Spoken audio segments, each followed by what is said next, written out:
বাদশাহ তার বাহিনীদেরকে বলল, সবগুলারে তোমরা লকাবে ঢুকাও। আব্দুল্লাহ বিন হুযাফারে বলল, এই লোকটারে জেলখানায় রাখবা, পানিও দিবা না, খাবারও দিবা না, দেখি কতদিন থাকতে পারে। আবার ডাক্তার লাগাইছে, যদি দেখো অবস্থা বেশি খারাপ, মরে যায়, এমন অবস্থা আমরা জানাইবা। 1 সপ্তাহ পর্যন্ত নবীর সাহাবীকে পানি দেয় নাই গো, 1 সপ্তাহ পর্যন্ত খাবার দেয় নাই, পানি নাই, খাবার নাই, জেলখানার ভিতরে খাবারও নাই, পানিও নাই। এমন অবস্থায় বাদশাহ ইমানের পরীক্ষা করার জন্য একজন রূপসী নর্তকী, তারা নাচে, সুন্দরী রূপসী নর্তকী পাঠাইছে জেলখানার ভিতরে একা একা। মহিলারে বলছে, তুমি এমন অঙ্গভঙ্গি করবা যেন তোমার প্রতি সে আসক্ত হয়। ওই নারী নর্তকী বহু পুরুষকে সে আনন্দ দিছে। এটার ভিতরে ঢুকিয়া সাহাবীর সামনে অর্ধলঙ্গ হইয়া নর্তকীর মতো নাচে, ইশারা ইঙ্গিত দিয়ে তার প্রতি আকৃষ্ট করতে চায়। বহু চেষ্টা করে এই নর্তকী বাদশার সামনে কয়, কার কাছে পাঠাইলেন? এটাতে পুরুষ আমার সন্দেহ হয়। সুবহানাল্লাহ বাড়ি দিয়ে হবে কয়, কেন পারে? আগে তো সাইতো, ও সাইত না আমার ভাই, আমি যে এত কিছু করলাম, এই লোকটা তো পুরুষ হিসাবে আমার দিকে একবার তাকায়া দেখতো, দেখার পরে তার ফিলিংস আসতো। তখন ঠিক ও একটা বারো আমার দিকে তাকাইলো না, মাথা যে নিচের দিকে রাখলো। কত চেষ্টা করলাম, এই লোক আমার দিকে তাকাইলই না। সুবহানাল্লাহ, ইমানের পরীক্ষা, ইমানের পরীক্ষা। আর আমরা যদি সুন্দর কোন নারী দিকে ছায়া হয়ে যে আল্লাহর নিয়ামত বলে এটা ফতুয়া দেয়, ভাই আল্লাহর নিয়ামত দেখো, চিন্তা করেন কত বড় মাথা ভাতলা। হ্যাঁ, তোরে কি সব নিয়ামত দেখবার কথা কইছে? করলে মাথা ভাতলাম কি খরচ? আল্লাহ এখন ইমানের পরীক্ষা না নিয়ে কবরে নিব না, বাদশাহ সাহাবীর পরীক্ষা নিচ্ছে। নর্তকী ফেল, বাদশাহ আরো রাগ উঠছে, খাওন দিস না, শরীরে শক্তি কমে যাবে। 1 সপ্তাহ দানা নাই, পানি নাই, জেলখানার ভিতরে রাখছে। হঠাৎ করে একদিন ডাক্তার আইছে, আয়া দেহে উনি মাটির সঙ্গে পড়ে আছে, কথা আর বলতে পারতেছে। দৌড়াইয়া বাদশার কাছে গিয়া কয়, বাদশাহ লক্ষণ খুব খারাপ। বলে কি হয়েছে? বলে এখন যদি আপনি খাবার না দেন, পানি না দেন, মারা যাবে। বাদশাহ বলে ঠিক আছে, এবার তারে খানা দাও, শুকরের মাংস আর মদ। পানির বদলা কি? মদ। আর মাংস হইল শুকরের, যে শুকরের মাংস নিয়ে যাও আর মদ্য নিয়ে যাও। পেটের খিদায় মানুষ যা পায় তা খায়, কথা হয় না। আমরার মতো হুজুরের কাছে আসলে আমরা কমু জান বাঁচানো ফরজ, ঠিক না? কত তো আছে, আমরা কমু জান বাঁচানি বলে এখন বাচ্চা তখন ফরজ। শুকুর না কুকুর দিকে না, খা জনমের খাওন, খা বাচ্চা লো, আগে বাঁচলেন না, এরপরে আবাদত। ফতুয়া তো আমরা রেডি রাখতাম, বাচ্চা তখন ফরজ। শুকুরের মাংস নিয়ে আসছে, কিন্তু ডাক্তার রে বলছে খানা কিন্তু দিবি, আগে বলে দিবি যেটাতে শুকুরের মাংস ওইটাতে মদ, পানির বদলে। আব্দুল্লাহর সামনে যখন খাবার নিয়ে গেল, 1 সপ্তাহ ধরে খাবার নাই, পেটে প্রচন্ড খিদার কারণে দাঁড়াইতে পারে না, বসতে পারে না।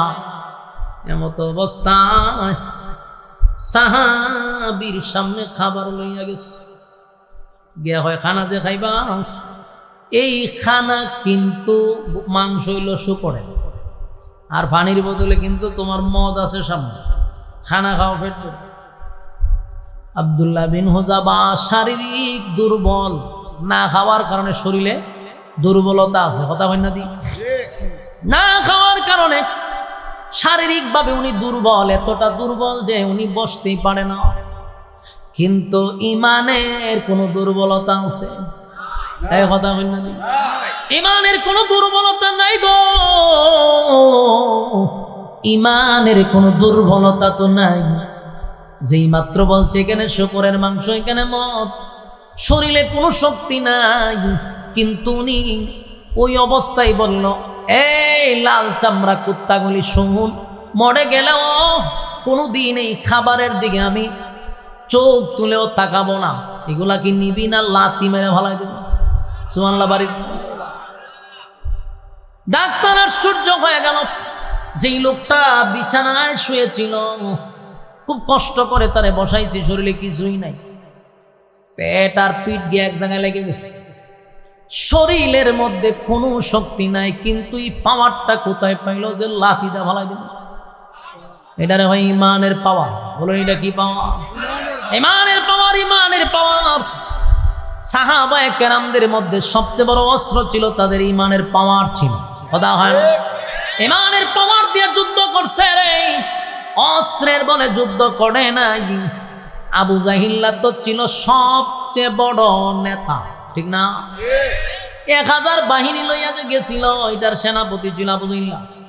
অহংকার ছিল বেশি, তাকব্বুরি ছিল বেশি, পাওয়ার ছিল বেশি, যে আমার সৈন্য আছে। আল্লাহ হয় তুই পাওয়ার লইয়া গেছ, অহংকার লইয়া গেছ। তাই আবু জাহেলের জীবনী পড়া দেখবেন, তারে যে হত্যা করছে কোনো বালেক ছেলে না, না বালক 2টা বাচ্চা তারে কুবাসাঞ্জুর মতো কুবাইছে, দিরাগারায় কুবাইছে। কত বছরের বাচ্চা জানেন? 11 আর 12 বছর, মাআজ আর মুআজ। অথচ বড় বড় সাহাবীদের তরবারি দিয়া আল্লাহ তারে ধ্বংস করে নাই। এমন 2 সাহাবীরে দিয়া তারে সাইজ করছে যারা বালেগী হয় নাই। কেন জানেননি? কারণ সে অহংকার নিয়ে ঢুকছিল, তাকব্বুরি দেখাইছে। আমার সৈন্যবাহিনী 1000, মুহাম্মদের মাত্র 300, এরা গরিব, এদের কাফন নাই, এদের অস্ত্র নাই। আমার কত অস্ত্র, কত বাহিনী, কিন্তু আল্লাহ আবু জাহিল্লারে নাবালক 2টা বাচ্চা দিয়া সাইজ করছে জনমের মতো। এমন সাইজ করা করলো, আবু জাহেল যে তরবারিটা লইয়া আরেকটা আঘাত করবে এমন সুযোগও নাই। আল্লাহ আঘাত সাইজ করছে, যেন অহংকার আর তাকব্বুরি আল্লাহ পছন্দ করে না। কথা বলেন না? মানে একেবারে পছন্দ করে না। সাহাবায়ে কেরামদের ভিতরে অহংকার ছিল না, কিন্তু পাওয়ার ছিল। এটা ইমানের পাওয়ার। নিজের কোনো পাওয়ার দেখায় না। বদর ইতিহাস তোমরা পড়ছি, ভালো করে পড়ছি, দেখছি 313 জন সাহাবী আপনারা শুনছেন। কসম খোদার আমরা যতটুকু পড়লাম দেখলাম যে 313টা তরবারি ছিল না। ওই কথা বুঝুননি আমার?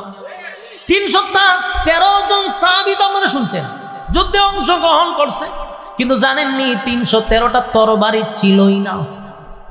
কোন সাহাবীদের হাতে ছিল খেজুরের ডাল, কোন সাহাবীদের হাতে ডালও নাই। 1000 অস্ত্র বাহিনীর সঙ্গে কেমনে রে আল্লাহ বিজয় দিল? শুধুমাত্র ইমানি পাওয়া। রোমের বাদশা, ওই ডাক্তার রোমের বাদশার কাছে গিয়া কয়, বাদশা কার কাছে পাঠাইলেন? 1 সপ্তাহ ধরে তার খাবার নাই, ফেনো পানি নাই, লোকটা মাটির সঙ্গে মিশে গেছে। তারে কোনো রকম বসাইলাম, উঠাইলাম, কিন্তু আশ্চর্যের ব্যাপার, আমি যখন তারে বললাম এটাতে শুকরের মাংস, এখানে মদ, এই লোকটার যে কোথার থেকে শক্তি আসলো, আশ্চর্য হয়ে গেলাম। এমন ভাবে রাগান্বিত হয়েছে, কইছেন লাথি মাইরা খাবার ফালাইয়া দিব। বাদশা কয় তাই নাকি? বলে হ, সর্বনাশের দূরে লইয়া। বাদশা আবার মুসলমানের এই বাহিনীটাকে আবার সামনে নিয়ে আসছে। 2 জন লোকের কাঁধে বর করে আব্দুল্লাহ বিন হুযাফারে নিয়ে আসছে। 2 জন লোকের কাঁধে বর করে, উনি আটতে পারেন। যখন 1 সপ্তাহ না খাইলাম না আটতে পারবে। ও দুপুর খাওয়ান দিলে তুই মেজাজ গরম হয়ে যাবে, প্লেট মেটো গেলে বাইরে ভেঙে লাগে। কথা ঠিক নেই? আমরা মাঝে মধ্যে আওয়াজ শুনি আশেপাশের থেকে, ঠাসটুস বাড়ি, এমন কিতা গরম খেতে শুরু হচ্ছে, খাওয়ান দিতে দেরি করছে, প্লেটমেট বাইরিয়া ভেঙে লায়। দুপুরের খানা যদি একটু দেরি হয় মেজাজ কেমন কেটকিটা। আর রোজার সময়, ইফতারির সময়টার দিকে একটা মেজাজ কাটে পড়ে, ঠিক নেই? কারণ সারাদিন উপাস, মেজাজ খুব কড়া। আর 1 সপ্তাহ ধরে পানিও নাই, খাবারও নাই। এনেকে আর ওইটা দাঁড়াইতে পারবো? দাঁড়াইতে পারে না। 2 জন মানুষের কাঁধে বর করে বাদশার সামনে দাঁড় করেছে। বাদশা কয় মিয়া পেটও খাবার নাই, আবার তেজও তো কমছে না, খাবার দিলাম খাইতা তোমরা না আছে যে জান বাঁচানি ফরজ, কত এত রেডি? আল্লাহ না কইছে জান বাঁচানি ফরজ, তেলিটা খাইয়া লইতা। আমার যুবক ভাই তাহলে একটু খেয়াল করে দেখেন, পেটে খাবার নাই, শরীরটা বড় দুর্বল, কিন্তু ইমানের পাওয়ারটা কি কমল? কথা হই না দি, ইমানের পাওয়ার কমে নাই, ইমানের বড় পাওয়ার, ইমানের পাওয়ার কমে নাই। বাদশা কয় মিয়া পেটে খাবার নাই, শরীরে শক্তি নাই, কিন্তু পাওয়ার তো তোমার কমছে না। পাওয়ার কমলো না কা? কি ব্যাপার, তুমি কি আমার প্রস্তাবে রাজি? ওই বাদশা আবার আনছো, আমি যে আগে প্রস্তাব দিছিলাম, প্রস্তাবে যদি রাজি হও এখনো সুযোগ আছে, এখনো সুযোগ আছে। আমার প্রস্তাবে রাজি হইলে তোমার সাথী সঙ্গী সবাইরে আমি ছেড়ে দিব, তোমারে আমি সুস্থ করে তুলব, রাজত্বের অর্ধেক দিব, আমার মেয়ের বিবাহ দিব। এখনো কি তুমি আমার প্রস্তাবে রাজি হইবা? বাদশা মনে করছে পেটে খাবার নাই, প্রচন্ড টর্চারিং শুরু হয়েছে। কিন্তু আব্দুল্লাহ বিন উযাবা বলেন, এ রোমের কুত্তা, তুই যদি আমারে এর চেয়ে কঠিনতম শাস্তি দেস, মৃত্যুদণ্ড দেস, তারপরও একটা সেকেন্ডের জন্য তোর প্রস্তাব আমি কেন আমার কোনো সাহাবীরা মানবে না? আমরা ঈমান আনছি, ঈমানের জন্য আমরা জীবন দিব রে, ঈমানের জন্য জীবন দিব, কিন্তু আমরা ঈমান দিব না। সুবহানাল্লাহ কি পারে? ঈমানের জন্য জীবন দিব, কিন্তু ঈমান দিব না, ঈমান দিব না, ঈমান দিব না। বাদশার মেজাজ গেছে আরো গরম হয়। বাদশাহ তার বাহিনীদেরকে বলল, বিশাল একটা ডেক্সিয়ার তৈল গরম কর, তেল দাও। আপনারা যেভাবে মাছ বাজি করার জন্য এটা কিতা করুন, খড়াই বলুন, খড়াইয়ের মধ্যে তেল গরম করে, বেশি গরম হওয়ার পরে মাছটা ছাড়ে, ঠিক ওই জালেম বাদশাহ বিশাল ডেক্সির মধ্যে তেল গরম করা শুরু করছে। এত গরম করছে যে একটা মানুষ ছেড়ে দিলে 1 মিনিটেই বাজি হয়ে যাবে। বাদশার সামনে তেল গরম। বাদশাহ বলে, আব্দুল্লাহ, এখনো তোমারে আমি সুযোগ দিলাম রে, চিন্তা করো, তোমার এতগুলা সাথী সবগুলার আমি মেরে ফেলবো, সবগুলার আমি হত্যা করব তেলে ফালাইয়া। এখনো কি তুমি আমার প্রস্তাবে রাজি? ওই আব্দুল্লাহ তুতু নিক্ষেপ করছে, তোর এমন প্রস্তাব আমি তুতু মারি। কিতা বুঝলেন? ঈমানের পাওয়ার, ঈমানের পাওয়ার মূল কথা হলো তারা তো দুনিয়া দুনিয়া ক্ষণস্থায়ী চায় না, এরা চায় যেটা আর শুরু আছে শেষ নাই, সেই পরকালের রাজত্ব চাই। আল্লাহ বলেন, আমিনু কামা আমানান নাস, ওই মানুষদের মতো ঈমান আনো, তারা সাহাবায়ে কেরাম ঈমান আনছে, ঈমানের পরীক্ষা দিছে। এবার বাদশার আরো রাগ উঠে গেল। তার সাথী সঙ্গীদের মধ্যে কয়েকজন সাহাবীকে, 2 জন সাহাবীকে জোর করে হাতে আর পায়ে বেঁধে ওই বিশাল ডেক্সির মধ্যে গরম তেলের মধ্যে ছেড়ে দিছে। যুবক ভাইরা রে, ঈমানের পরীক্ষা কারে কয়? গরম তেলের মধ্যে যখন একটা জীবন্ত মানুষকে ছেড়ে দেয়, বলুন তার অবস্থাটা কেমন হবে? আমরা ঈমান থাকবো নি? মালিক তুমি বালা কইরা জানো, আমাদের যে ঈমান দুর্বল, আমাদের ঈমান যে কত দুর্বল রে, এমন পরিস্থিতি যেন মালিক আমাদের সামনে না দেয়। আল্লাহ, এমন পরিস্থিতি যদি সামনে আসে, উপায় নাই, আমরা ঈমান তো বড় দুর্বল, আমরা ঈমান হারা হয়ে যাব। যুবক ভাইরা, আব্দুল্লাহ তাকায়া দেখে রে তার সাথী গুলারে দইরা দইরা তেলের মধ্যে ছাড়তেছে, জীবন্ত মানুষগুলাকে তেলের মধ্যে ছেড়ে বাজি বানায়া দিল। এমন দৃশ্য দেখা আব্দুল্লাহ তাকায় আছে। পরে এবার বাদশা হয়, আব্দুল্লাহ রে, দেখছ নি আমার শাস্তি কত ভয়ঙ্কর, আমার জুলুম কত ভয়ঙ্কর, কি করবি, সিদ্ধান্ত কি নিলি? আব্দুল্লাহ মুস্কি হাসি দিয়া কয়, হে বাদশা, তোর মনে কি? এই দেখে আমি ছেড়ে দিচ্ছি, আমি ঈমান আনছি আমার মালিকের উপরে, তার মতো কুকুরের কথা শুই না আমার এত দামি ঈমান বিক্রি করবো না। বাদশার রাগ উঠছে তো বেশি, বাদশা তো চিনতে গেছে না, তুলে হেরে ধর। এতক্ষণ তার সাথীদেরকে আগুনে বলাইছে, এখন কয় হেরে দর আমার সামনে দাঁড়াইয়া বারবার আমারে টের দেয়, আমারে হুমকি দেয়, তারে দর। আব্দুল্লাহ রে হাতে বাঁধছে, পায়ে বাঁধছে, বাইন্দা তেলের সামনে লইয়া গেছে, তেলের সামনে তেল টকবক করতেছে। বাদশা বলে এই লোকটাকে তোমরা তেলে ছেড়ে দাও, তার ঈমান কত বড় আমি দেখতে ছাড়ব। যখন তারে তেলের সামনে নিছে রে, আব্দুল্লাহর চোখ দিয়া পানি পড়ে, চোখ দিয়া পানি পড়ে। বাদশা তাকায় দেখে আব্দুল্লাহর চোখ দিয়া পানি পড়ে। বাদশা কয় সাবধান, তোমরা তারে তেলে ছাইরো না, আমার কথা আছে। বাদশা দৌড়ায় গিয়া হয় আব্দুল্লাহ এখন কেন কান্দস? আমি না তোরে অফার দিছিলাম, আমার অফার তুই মানলি না, কাপুরুষের মতো মৃত্যুর ভয়ে কেন কান্দস? বাদশা আব্দুল্লাহরে কয় মৃত্যুর ভয়ে কান্নার কি দরকার? এখনো সময় আছে, আমার প্রস্তাবে রাজি হয়ে যাও। আব্দুল্লাহ বাদশার দিকে তাকায় কয় জালেম, এই রুমের কুত্তা, তুই কি মনে করছ তোর তেলের ভয় আমি কান্দি? তুই কি মনে করছ মরণের ভয় আমি কান্দি? না রে, আমি মরণের ভয়ে কান্দি না। মুসলমান ইমানদার মরণের জন্য ইমানদাররা প্রস্তুত থাকে, মৃত্যুর ভয় ইমানদাররা করে না। আমরা সব সময় প্রস্তুত থাকি কোন সময় মালাকুল মউত আমাদের সামনে চলে আসে, তাই মৃত্যুর ভয় ইমানদাররা করে না। তুই কি মনে করছ আমি মৃত্যুর ভয়ে কান্দি? না না, আমি মৃত্যুর ভয়ে কান্দি না, আমি কান্দি আমার বয়সটা কম, আমার এই অল্প বয়স আমার মালিকের জন্য আমি কি করলাম, আমি আমার মালিকের জন্য কি করলাম, ইসলামের জন্য আমি কি করলাম, দ্বীনের জন্য আমি কি করতে পারলাম। আমি তেলের সামনে দাঁড়ায় ভাবতেছিলাম আল্লাহ আমারে যদি তেলে ফালাইয়া দিত আমি মৃত্যুবরণ করতাম, আবার আপনি আমারে জীবিত করতেন, আবার তেলে পড়তাম, আবার জীবিত করতেন, আবার আপনার জন্য জীবন দিতাম।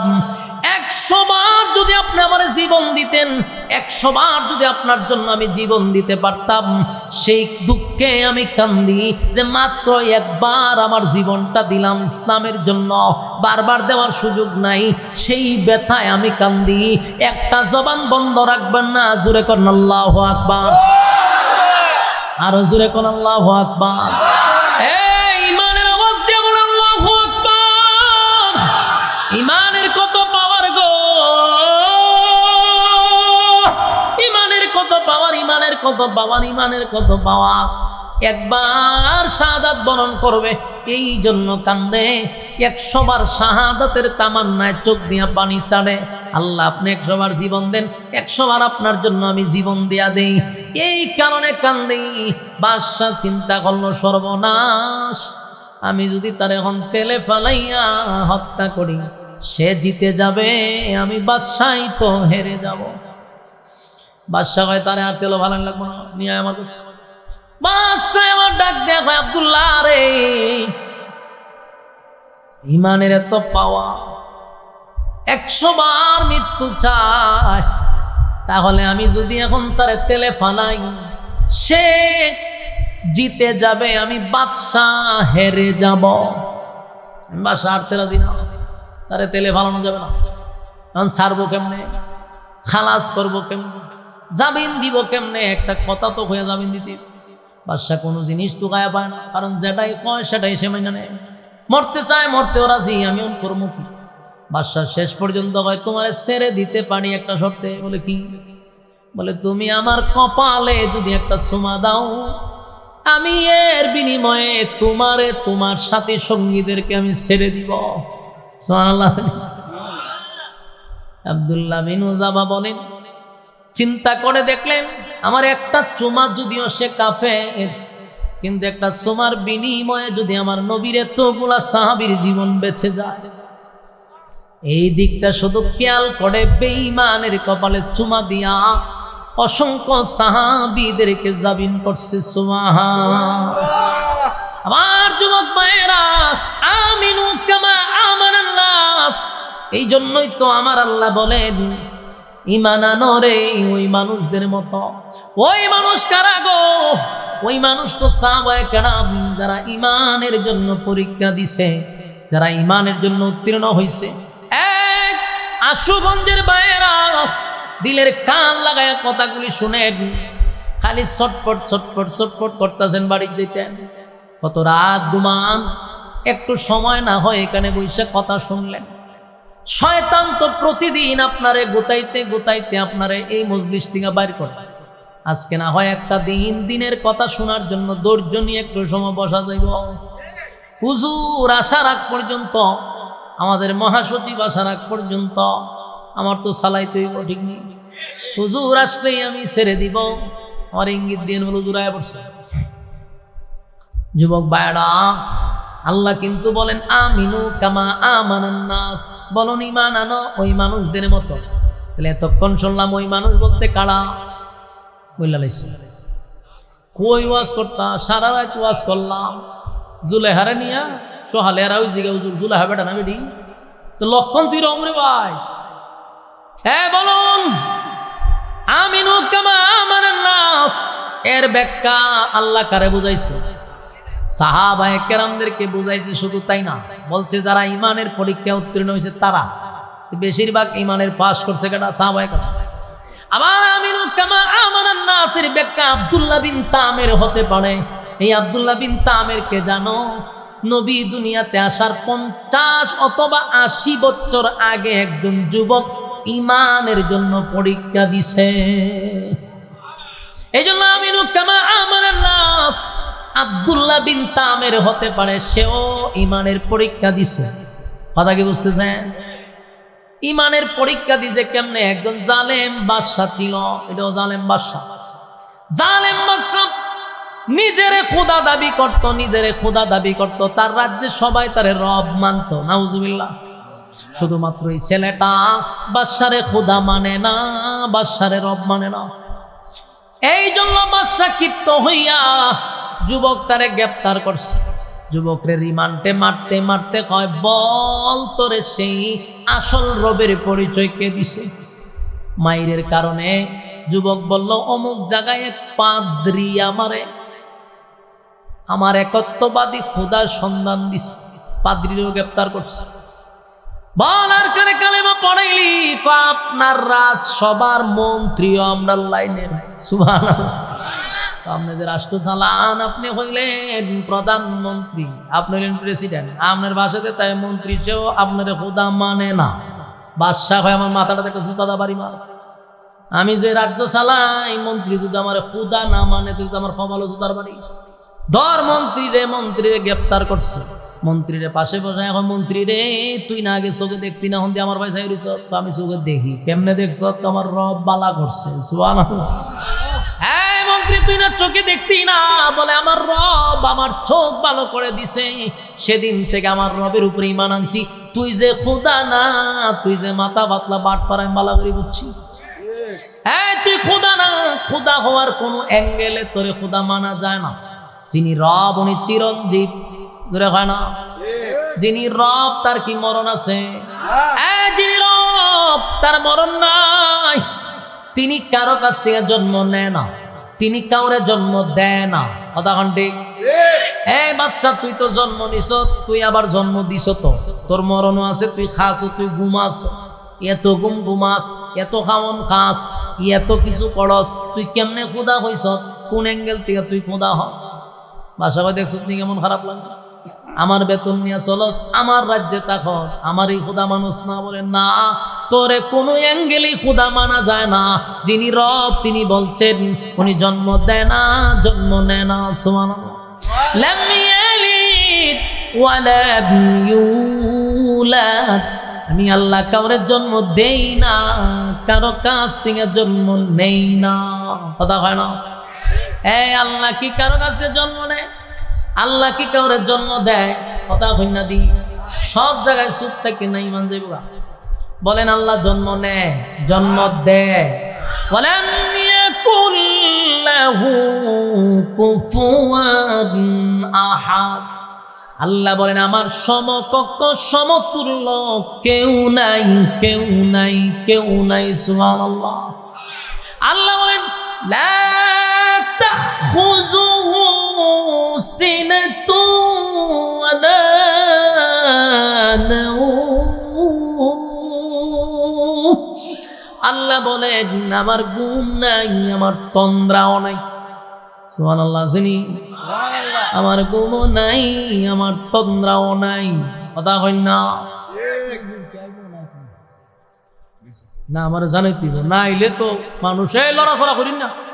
লড়াচড়া করলে কে আর ওয়াজ করতে মন চায়? হুজুর যদি না আসে আমার তো জানাইতে বলে হুজুরে লাগাই দিছি চলতে তাও কেমনটা তো না না আসলো আমার জানাম। হ্যাঁ বস আসছে হুজুর আসছে, হ্যাঁ হুজুর আইছে বল লড়ে কাম বল বল হুজুর আইছে। কথাগুলি দিলের কান লাগায় শোনেন। আমাদের হেফাজতের মহাসচিব হাজার আলেমদের উস্তাদ চলে আসছে। হুজুর আসতে দেরি, আমার ছাড়তে দেরি নাই। বসুন, কথাগুলি শেষ করতে দেন, মনোযোগ দিয়ে শুনেন। বলুন আল্লাহর ঘুম আছে? আল্লাহর ঘুম নাই, মালিকের তন্দ্রা নাই। ওই বাদশাহ মন্ত্রী বলে তোর ঘুম আছে, তোর খাওয়ান আছে, তুই জন্ম দেশ জন্ম নেস, সুতরাং তোরে খোদা মানা যাবে না। বাদশাহ জালেম বাদশাহ এমন ভাবে নির্যাতন করছে, করাত দিয়া মন্ত্রীর 2 ভাগ করে লইছে। নাউজুবিল্লাহ। কিন্তু মন্ত্রী ইমান দেয় না, ফাদ্রিদেও করাত দিয়া 2 ভাগ করছে, ইমান দেয় নাই রে। এবার আব্দুল্লাহ বিন তামের রে মারার জন্য এই পাদ্রী কেন কালেমা পড়াইলো, তাই আব্দুল্লাহ বিন তামের রে মারতে চায়। আল্লাহ কয় জালেম গুলা এত জালেম ছিল, এই জন্য আল্লাহ 4টা কসম করছে। ওয়াসসামা ইযাতিল বুরুজ ওয়াল ইয়াউমিল মাউউদ ওয়া শাহিদিন ওয়া মাশহুদ কুতিলা আসহাবুল উখদুদ। আল্লাহ বলেন 4 কসম করে বলছি, পৃথিবীর সব জালেমদের উপরে আমি আল্লাহর অভিশাপ। বলুন কার উপরে অভিশাপ? পৃথিবীর সব জালেমদের প্রতি আমি আল্লাহর অভিশাপ, অভিশাপ, অভিশাপ। যারা জালেম তাদের উপরে মালিকের অভিশাপ। ওই জালেম শাসকের উপর আল্লাহর অভিশাপ। আব্দুল্লাহ বিন তামের রে হত্যা করার জন্য বাদশাহ বহু রকম চেষ্টা করলো, পাহাড়ের উঁচুটিলায় দাঁড় করাইলো, সেখান থেকে ধাক্কা মারার জন্য।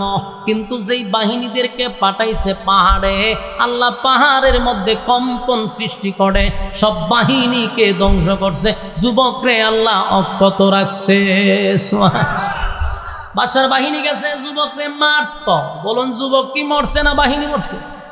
সব বাহিনীকে আল্লাহ আযাব দিয়া ধ্বংস করে দিল, কিন্তু যুবকরে আল্লাহ হেফাজত করল রে। কিছুক্ষণ পরে বাদশা চিন্তা করলো পাহাড়েও মারতে পারলাম না, এই যুবকরে নদীর মাঝখানে, সাগরের মাঝখানে বস্তায় পড়ে মাঝখানে ফালাই দিলে মাছে খাই লেগে। বাহিনী দিয়া সাগরের মাঝখানে যুবকরে নিয়ে গেছে মারার জন্য। কিন্তু আল্লাহর কাছে যুবক দোয়া করছে, সাগরের মাঝখানে এমন ভূমিকম্প, এমন ভূমিকম্প, এমন ভূমিকম্প শুরু হইল, সমস্ত বাহিনী সাগরের মাঝখানে মারা গেল, কিন্তু যুবক মরে নাই। বাদশার সামনে দাঁড়ায়া যুবক কয়, বাদশা রে পাহাড়ের বাহিনী শেষ, সাগরের বাহিনী শেষ, এখন বল আমারে কেমনে মারবি? সুবহান। বাদশা পাগল পাগল পাগল হয়ে গেল, এত পাগল হইল আমার সব বাহিনীর খাম শেষ। পাহাড়ে পাঠাই, পাহাড়ের বাহিনী শেষ।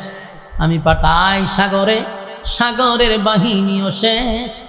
যেখানেই পাঠাই রে সেখানেই বাহিনী মরে, কিন্তু যুবক তো মরে না। আপনার আর কি আমার ওয়াজে মন আছে? লক্ষণ খুব খারাপ। হ্যাঁ, হুজুর আইবার আগে আপনারা যে লড়াচড়া শুরু করছে, এটা কিন্তু খুব খারাপ জিনিস। আমি কি ওয়াজ ছাইরা দিছি না ওয়াজ চলতেছে? তা আপনারা দি ওয়াজ ছাইরা দিছি এমন একটা বাপ বুঝাইছেন আমার। হ্যাঁ, আপনারা ওয়াদা করছিলেন না, ও আপনারা লক্ষণ খুব খারাপ। হ্যাঁ বসেন, হুজুররে আমরা দাওয়াত দিয়া ভাই না, আর বাড়ির কাছে পাইছেন তো, এই কারণে আপনাদের আচরণ এরকম। বল কথা কই না, ওয়াজ কি শেষ হয়েছে? চলতো নি, লক্ষণ দিয়ে হয় না। কথাগুলি মনোযোগ দিয়ে শুনেন। আপনাদের কি মনে হয় এতক্ষণ গিচ্ছা চলছে? কসম খোদার একটা কথাও আমি মন থেকে বলি নাই, মন গড়া বলি নাই। প্রতিটা কথা কোরআন থেকে আপনাদেরকে বোঝাচ্ছি, এর বড় মনোযোগ নাই। এটা আগে হইলেন না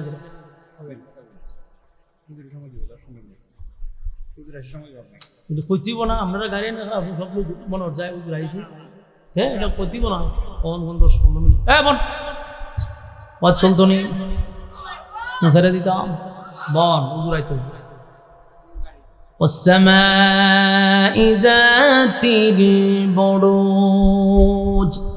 واليوم الموعود وشاهد ومشهود। চারটা কসম। والسماء ذات البروج, অসংখ্য তারকা বিশিষ্ট আকাশের কসম। واليوم الموعود, পরকালের কসম যেখানে বিচার হবে। ওয়াশাহিদি ওয়া মাশহুদ, ইয়াউমুল জুমআ ইয়াউমুল আরাফা। দুইটা কসম, শেষ আয়াতে 2 কসম, এর আগে 2 কসম, মূল 4টা কসম। 4 কসম করে আল্লাহ বলেন কুতিলা আসহাবুল উখদুদ। আল্লাহ বলেন আকাশের কসম, নক্ষত্রের কসম, কিয়ামত দিবসের কসম। আল্লাহ বলেন ইয়াউমুল জুমআ, যেই দিনটা ঘুরে ঘুরে তোমাদের সামনে আসে সেই দিনের কসম। ওয়া শাহিদিন ওয়া মাশহুদ, এবং আল্লাহ বলেন যে আরাফার দিনের কসম। 4 কসম করে বলেন কুতিলা আসহাবুল উখদুদ। আলহামদুলিল্লাহ কোন, আর জোরে কোন আলহামদুলিল্লাহ। আপনাদের কাঙ্ক্ষিত মেহমান, আজকের মাহফিলের মধ্যমণি, হাজার হাজার আলেমদের উস্তাদ, আমাদের ব্রাহ্মণবাড়িয়ার কৃতি সন্তান, হেফাজতের সম্মানিত মহাসচিব আমাদের মধ্যে চলে আসছে ইনশাআল্লাহ। হুজুরের দুয়ার শরীক হয়েই আমরা যাব ইনশাআল্লাহ। হ্যাঁ বন্যা কা তাড়াতাড়ি বস।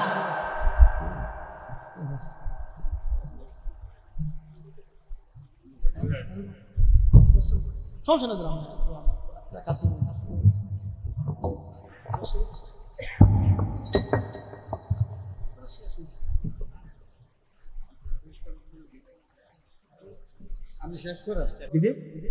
কথা তো প্রায় শেষ। হুজুর আসলেই তো কথা শেষ, এটা তো বলা হয়েছে। হুজুরের সামনে বইয়া আর কেসের চলব? আমি তো অত্যান চালাইছি, যেই বনে কোনো বাঘ না তাই হরিণের রাজত্ব। এখন হুজুর আইছে, এখানে কথা বলার কোনো শক্তি আমার নেই। এরপর হুজুরে বলছেন কথাটা শেষ করার জন্য। আমি যেটা বুঝাইতে চাচ্ছিলাম এটা হলো যে জালেমদের ব্যাপারে আল্লাহ কসম কটা করছে? 4টা। বলুন জোরে এখন কটা? প্রথম আল্লাহ বলছেন আসমানের কসম, যে আসমানের তারকা আছে, তারকা বিশিষ্ট আসমানের কসম। এরপর আল্লাহ বলেন এরপরে বলেন কিয়ামত দিবসের কসম। ওয়াস-সামাই যাতিল বুরুজ, আকাশের কসম। ওয়াল ইয়াউমিল মাউউদ, আল্লাহ কয় পরকালের কসম, যেদিন বিচার হবে। ওয়া শাহিদি ওয়া মাশহুদ, এখানে 2 কসম, মূল হলো 4টা। 4 কসম করে আল্লাহ বলেন কুতিলা আসহাবুল উখদুদ। রব্বে কারীম বলেন 4 কসম করে বললাম যারা জালেম তাদের উপরে আমি আল্লাহর অভিশাপ। গর্ত যারা খনন করে তাদের উপরে আমি আল্লাহর অভিশাপ। বলুন অভিশাপ কারে দিছে? যারা জালেম, যারা জুলুম করে তাদের উপরে আল্লাহর অভিশাপ। 4টা কসম করে বলছে গর্ত খননকারীর উপরে আমি আল্লাহর অভিশাপ। তাহলে এই সূরা নির্যাতিত সাহাবীদেরকে সান্ত্বনা দিল। যেই ঘটনা ঘটছে নবী আসার বহু আগে, সেই ঘটনা সাহাবীদেরকে শুনাইয়া, নির্যাতিত মুসলমানদেরকে শুনাইয়া সান্ত্বনা দিছে। ইমানি জজবা আরো বেড়ে গেছে, ঠিক কিনা? আজকের আলোচ্য বিষয় আমরা আলোচনা করছি ইমান নিয়ে। সুতরাং ইমান যখন আমরা নিজেরা ইমানদার দাবি করব, তাহলে বুঝে নিতে হবে আমাদের উপরে পরীক্ষা আসবে। কথা এখন ঠিক নেই? পরীক্ষা আসবে। পরীক্ষায় যারা উত্তীর্ণ হবে, আল্লাহ বলেন কানাত লাহুম জান্নাতুল ফিরদাউসি নুজুলা। আমি ইন্নাল্লাযীনা আমানু ওয়া আমিলুস সালিহাত, আল্লাহ বলেন যারা ঈমান আনছে, নেক আমল করছে, কানাত লাহুম জান্নাতুল ফিরদাউসি নুজুলা, আল্লাহ বলেন আমি জান্নাতুল ফিরদাউসের মেহমান বানাবো। বলুন কয় গুণে গুণান্বিত হইলে? 2 গুণে। ঈমান নেক আমল, ঈমান নেক আমল, এই 2টা গুণ যার ভিতরে থাকবে ফেরদাউসের মেহমান হবে। আল্লাহ বলনেওয়ালাকে শুননেওয়ালাকে কথাগুলির উপরে আমল করার তৌফিক দান করুক, আমিন। আমরা হুজুরে পাওয়া যায় না, কথা বুঝছেন?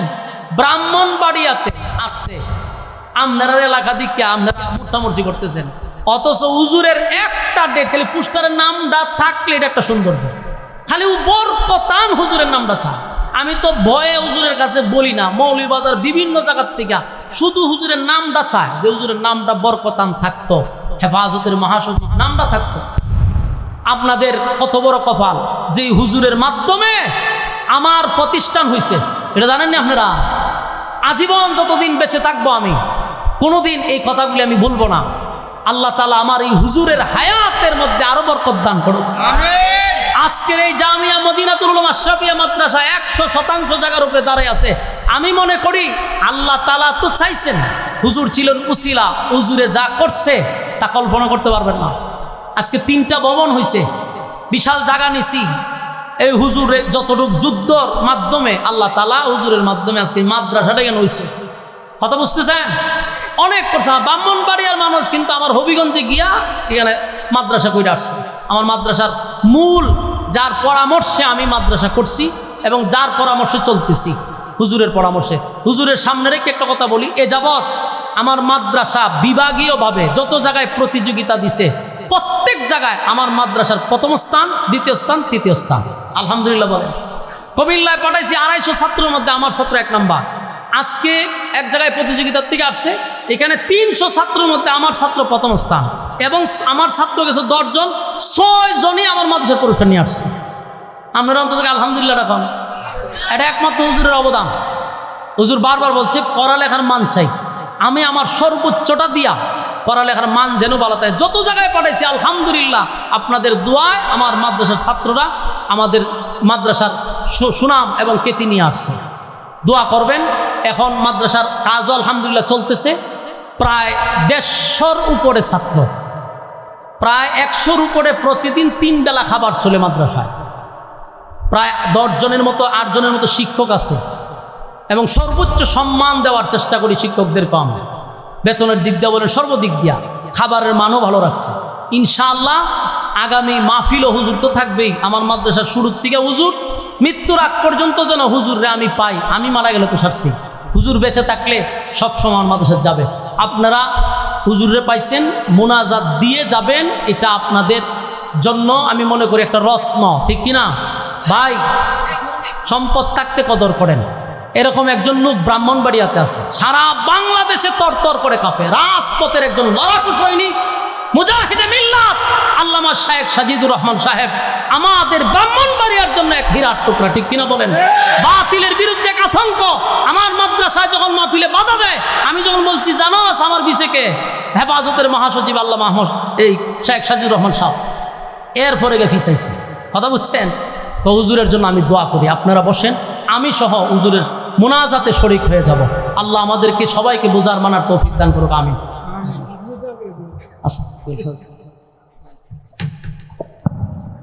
পিছনে যারা দাঁড়ায় আছেন একটু বসে যান, পিছনে যারা দাঁড়ায় আছেন সামনের দিকে এসে বসে যান। এই মুহূর্তে আমাদের 5 দিন ব্যাপী পবিত্র কোরআন তাফসীর মাহফিলের সর্বশেষ অধিবেশনে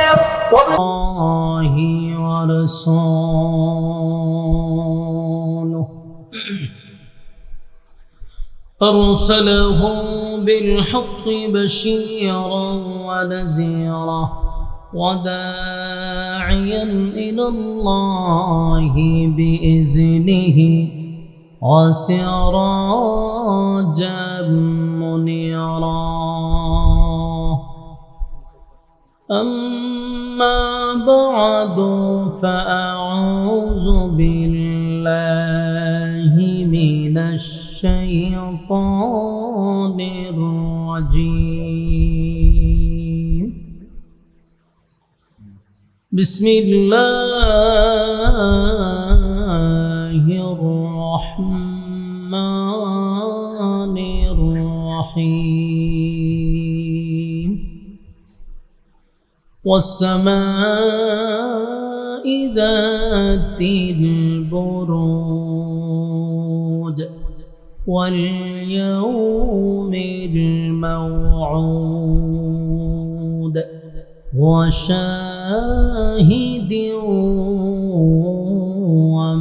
ومشهود قتل أصحاب الأخدود صدق الله العظيم দুরূদ শরীফ পড়েন اللهم صل على محمد وعلى آل محمد كما صليت على إبراهيم وعلى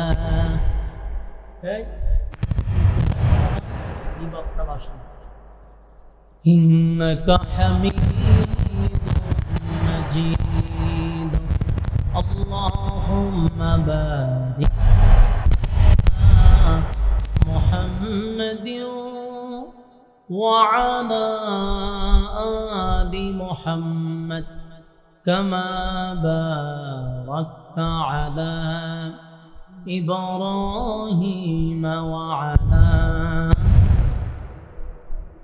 إنك حميد مجيد الحمد لله বগুড় তফসির কমিটির উদ্যোগে আয়োজিত 5 দিন ব্যাপী তফসিরুল কোরআন মাহফিল সভাপতিত্ব করছেন হাফেজ মাওলানা মুফতি সুলাইমান আরমানি সাহেব আরখামি সাহেব। আজকের মাহফিলের যিনি আখিরি মোনাজাত করবেন রাজপথের লড়াকু সৈনিক হাজারো আলেমদের উস্তাদ বাংলাদেশ হেফাজত ইসলামের সম্মানিত মহাসচিব এবং মহাপরিচালক জামিয়া দারুল আরকাম মাদ্রাসার সম্মানিত প্রতিষ্ঠাতা প্রিন্সিপাল আল্লামা শায়েখ সাজিদুর রহমান সাহেব দামাত বরকাতুহুম। আপনাদের 5 দিনের অনেক বড় বড় উলামায়ে কেরাম এখানে তশরিফ আনছেন। বাংলাদেশের উল্লেখযোগ্য আলেমদের কদম এখানে পড়ছে আলহামদুলিল্লাহ। এই সব উলামায়ে কেরামদের মধ্যে সবচেয়ে নগণ্য অযোগ্য একজন ব্যক্তি হলাম আমি। তারপরে দোয়ার উদ্দেশ্যে আমি আপনাদের সামনে উপস্থিত হয়েছি। আপনাদের সামনে আল্লাহ যদি তৌফিক দান করে কিছু কথা যেন আল্লাহ আমার জবান দিয়ে বাহির করে দেন, আপনাদেরকেও যেন শ্রবণ করার তৌফিক দান করে, সকলেই বলে আমি। যেহেতু আমার পরে হেফাজতের মহাসচিব আল্লামা শায়েখ সাদিউর রহমান সাহেব মোনাজাত করবেন, ওই দিক খেয়াল করেই আমার বয়ানটা ওইভাবেই করতে হবে। হুজুর আসলেই বয়ান শেষ। আপনারা যারা রাস্তাঘাটে দাঁড়ায় আমারে দেখতেছেন, বোঝা যায় আমি ফটো মারছি আর বেগে বইরে সাপ আনছি, একটু পরে সাপ খেলা দেখানো, মানে লক্ষণটা এরকম বোঝা যায়। ওই দেন না হাড়িয়া দেখতেছে হুজুরে কিতাব বাইর করে। আমি ভাই সাপটা বানছি না, বসেন। দাঁড়ায়া দেখছি মানে সাপ খেলা দেখা। ওয়াজ মাহফিল জায়গা এইটা টং টং শীষ মিশিটা বন্ধ করেন। এই শীষ এই নয়েজ দেয় কেন? নয়েজ বন্ধ করেন। মেহেরবানি কইরা আল্লাহর হস্তে প্যান্ডেলের ভিতরে বসেন।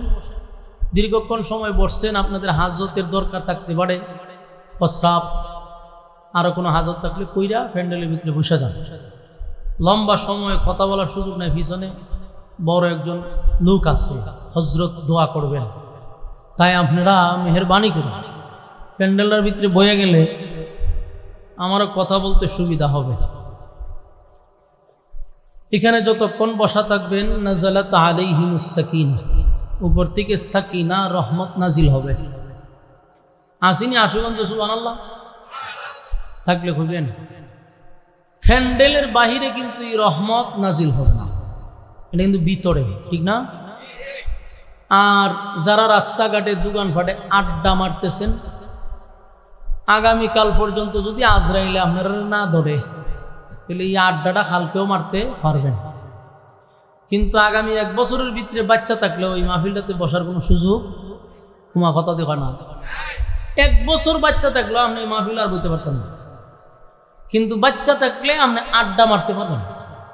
তাই আজকের আড্ডা বাদ দিয়া 5 দিনের শেষ দিন মাহফিলে বৈশা হুজুরের মোনাজাতে শরীক হইয়া বাড়িতে গেলে একটা তৃপ্তি পাইবেন, যাই হোক আমরা মোনাজাত দিয়ার পরে বাড়িতে যেতে পারছি।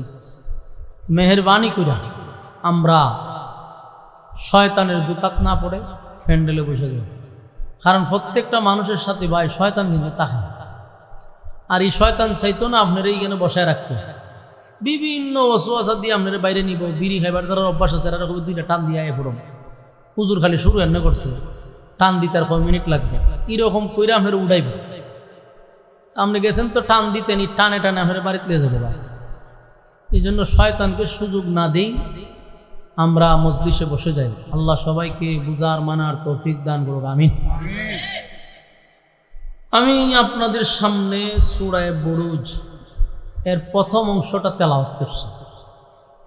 এই সূরা আসলে নাজিল হয়েছিল নির্যাতিত মুসলমানদেরকে সান্ত্বনা দেওয়ার জন্য। বলুন, নির্যাতিত মুসলমানদেরকে সান্ত্বনা দেওয়ার জন্য। ভাই সাহেব, আপনারা কিন্তু ব্রাহ্মণবাড়িয়ার মানুষ, এটা জানেন না আপনারা? না মমে শিখাইছেন? ব্রাহ্মণবাড়িয়ার মানুষের কিন্তু আওয়াজ বেশি, তর্জন গর্জন বেশি, এটা আপনি আমরা আওয়াজ দিয়ে বুঝাইতে হবে। মাইকের আওয়াজ ফেন্ডলও যায়নি, পর্যাপ্ত পরিমাণ যায়নি, আওয়াজ দিন না কেটে নাই যে আপনি না এলো আল্লাহ আপনারা আনাইতেছে, বৃষ্টি পরে যাবেন ভিতরে বয়ে যান, আওয়াজ টাওয়াজ দিয়েন, হ্যাঁ না ঠিক বেঠিক বললে আমারও কথা বলতে আপনাদের সাথে ভালো লাগবে, একটু হা না বললেন। নির্যাতিত মুসলমানদেরকে সান্ত্বনা দিছে আল্লাহ। কোন সূরা নাজিল কইরা দেখেন, এর কোনো খবর আছে না? সূরা বুরুজ নাজিল কইরা সান্ত্বনা দিছে কারে? নির্যাতিত মুসলমানদেরকে। তাহলে নির্যাতন এখন যে মুসলমানরা হচ্ছে এখানে শেষ না, আগেও হইছে। বর্তমানে গোটা বিশ্বের দিকে যদি আপনি তাকান, সব জায়গায় মুসলমান লাঞ্ছিত, অপমানিত। আপনারা দেখেন, গাজা শেষ করছে, ফিলিস্তিন তো শেষই। এখন পশ্চিমাদের টার্গেট হলো মুসলমান হটাও। সুদানের মুসলমানদেরকে প্রতিনিয়ত হত্যা করা হচ্ছে, হাজার হাজার নারী শিশু সবাইকে গণহত্যা চালাইছে, টাক দিয়া দিয়া মানুষের মরদেহ আপনার মাটি চাপা দিতেছে। গোটা পৃথিবীর মিডিয়াগুলি চুপ, বিশ্ব মিডিয়া চুপ, কোনো সাউন্ড নেই। কেন? এরা গরিব, এরা মুসলমান। যদি কোনো সাদা চামড়াওয়ালারা সাইজ করত, দেখতেন আজকে গোটা মিডিয়া ভাদ্র মাসে কুত্তা যেভাবে পাগল হয় এরা ওইভাবে পাগল হয়ে যেত। কিন্তু মুসলমানদেরকে মারতেছে, বিশ্ব মিডিয়া চোখ। এমনকি মানবাধিকার যে হয় সংস্থা একটা আছে, এরাও চোখ, জাতিসংঘ চোখ। মাঝে মধ্যে আমরা বাংলাদেশে এরা আমরা বুঝায় যে মানবাধিকার দরকার। এদেরকে যে রাস্তাতে ফিনিশিং করে এটি কি রুলার হয় না, রুলারের তোলে ফালায় এটিকে সাইজ করা দরকার ছিল। সুদানে মুসলমান মারতেছে, তোর মানবাধিকার কাছে কই? গাজা মারতেছে মুসলমানদেরকে, তোর মানবাধিকার কই? তোরা জাতিসংঘ কই? আয়ে ভিতরে ঢুকে এসে যেমন শিয়ালে যেমন ঢুকে খুব সুন্দর করিয়া বাইরিবার সময় হে বাপ লইয়া বাইরে। তো এরাও মুসলমানের দেশগুলাতে ঢুকে শিয়ালের মতো। শিয়ালে যতক্ষণ মুরগি না খাইতে পারছে অতক্ষণ শিয়ালের চেয়ে ভদ্র কেউ নাই। কথা কই না দি? খুব ভদ্র। যখন মুরগি ভাইয়ালায় তখন বোঝায় যে এর চরিত্র কত খারাপ। প্রতিটা দেশে এই পশ্চিমাগুলি ঢুকে ভদ্র বেশে, কিন্তু প্রতিটা দেশ তারা ধ্বংস করে যায়। আজকে গোটা বিশ্বের মুসলমানদেরকে তারা মারতেছে। এর মধ্যে যোগ দিছে মুনাফিক। আরব দেশগুলা এটির মধ্যে যোগ দিছে। এটি হলো সবচেয়ে বড় মুনাফিক। এই গাদ্দার পৃথিবীর মধ্যে সবচেয়ে হইল এই আরব দেশগুলা। তো সম্মানিত শুধু এই মুসলমানের ক্লান্তি লগ্নে আপনারা আসছেন দ্বীনি কথা শোনার উদ্দেশ্য। মুসলমান নির্যাতন শুধু এখন থেকে না, রাসূল দুনিয়াতে আসার আগ থেকে শুরু হয়েছিল। রাসূল দুনিয়াতে আসার ৮০ বছর আগেও ঈমান আনার কারণে জালেমরা মুসলমানদেরকে নির্যাতন করছে। তো রাসূল আরবি সাল্লাল্লাহু আলাইহি সাল্লাম যখন কালেমার দাওয়াত দিছে তখন কিছু সংখ্যক গরিব সাহাবীরা কালেমা পড়ছে। একেবারে গরিব মানুষগুলা কালেমা পড়ছে, যেমন বেলালের মতো সাহাবী গোলাম ছিল, খাব্বাবের মতো সাহাবী, আর অসংখ্য সাহাবীরা আছে গরিব, এরা কালেমা পড়ছে। তো এরা যখন মারে কেউ প্রতিবাদও করে না। যখন বেলাল রে মারে, গোলাম তো, কেউ আয়া বাঁচায়ও না, কেউ ধরেও না, এত মার মারছে, প্রতিবাদ নাই। এরকম ভাবে জায়গায় জায়গায় মুসলমানরা মারতেছে। তো সাহাবায়ে কেরামরা একটা সময় নির্যাতন সহ্য আর করতে পারতেছে না, নির্যাতনের স্টিম রুলার চাপায়া দিছে। এত নির্যাতন, এত নির্যাতন, যারে যেখানে পায় সেখানে মারতেছে। আমরা তো ভাই সোশ্যাল মিডিয়াতে সবগুলা দেখায় না, দেখা যায় না, কি পরিমাণ বর্বর স্টাইলে মুসলমানদেরকে হত্যা করতেছে কল্পনা করতে পারবেন না। ভয়ঙ্কর ভাবে তাদেরকে মারতেছে। কিছুদিন আগে দেখলাম সুদানের একজন কালো মহিলা দুইটা বাচ্চারে, একটা বাচ্চারে বগলের নিচে রাখছে, কত চেষ্টা করতেছে বাচ্চাগুলোর বাঁচাইবার। এই বাচ্চাগুলির সামনে গুলি দূরে রাখছে, পিস্তল দূরে রাখছে, মার সামনে বাচ্চাদেরকে গুলি করে মারতেছে। রাস্তাঘাটে শুধু মরা দেহ, লাশের স্তূপ পড়ে রয়েছে। কোনো বিশ্ব মিডিয়া এটা নিয়ে কোনো সাউন্ড নেই, কোনো শব্দ নাই। পরীক্ষা কিন্তু শুরু হয়ে গেছে ইমানের, কথা বুঝতেছেন? ইমানের পরীক্ষা মুসলমান শুরু হয়ে গেছে। পরীক্ষায় উত্তীর্ণ হতে হবে। আল্লাহ ইমানদারের জন্য সুসংবাদ দিছে। বলুন কার জন্য? ভাই সাহেব আপনারা একটু আওয়াজ দিয়ে একটু হা না কইয়েন। আপনারা যেইভাবে নীরবতা পালন করতেছেন, আপনারা ভিতরে মনে ডিয়াইছে যে হুজুর আমরা এখানে সব বড় বড় বালাম আছে, আপনি কি এর বক্তা, আপনার সাথে যদি জুড়ে জুড়ে আমরা হা না কই দিলে যদি আপনার দাম বেড়ে যাবে, এরম চিন্তাত নিয়ে আপনারা আছে। আমি তো এই চিন্তাত না, আমার কথা আপনারা হা না কইলে আমার কথা বলার আগ্রহটা একটু বাড়ল হইলে আপনারা ইচ্ছাকৃতভাবে আমার আগ্রহটা কমাইতে চান, এটা আমার কোনো দোষ নেই। আমার সাথে একটু হা না করেন, তাহলে বুঝবো যে আমার কথা বুঝতেছেন, তখন আর একটা কথা বলতে আমার আগ্রহ তৈরি হবে।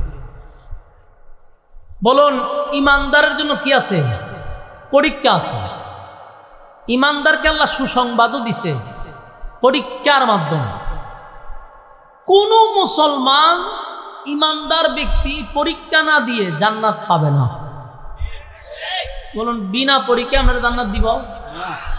ইন্নাল্লাযীনা আমানু ওয়া আমিলুস সালিহাতি কানাত লাহুম জান্নাতুল ফিরদাউসি নুজুলা।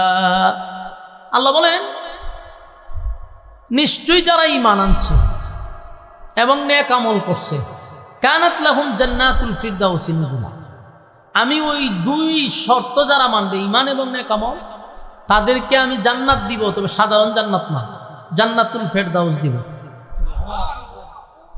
শুধু দিব এটা বলছে না, বলছে জান্নাতুল ফেরদাউসের মেহমান বানাবো। বলুন তো দেখি কয় শর্তের বিনিময়ে? শেষ বুঝে লেছে ওয়াজ উনকাইছেন আপনারা, আসো বিশ্বাস না দিবে। দুই শর্তের বিনিময়ে আল্লাহ ফেরদাউস দিবে। তো শর্ত প্রথম হইল ঈমান আর হইল নেক আমল। এই দুইটা যার ভিতরে থাকবে তার জন্য সুসংবাদ।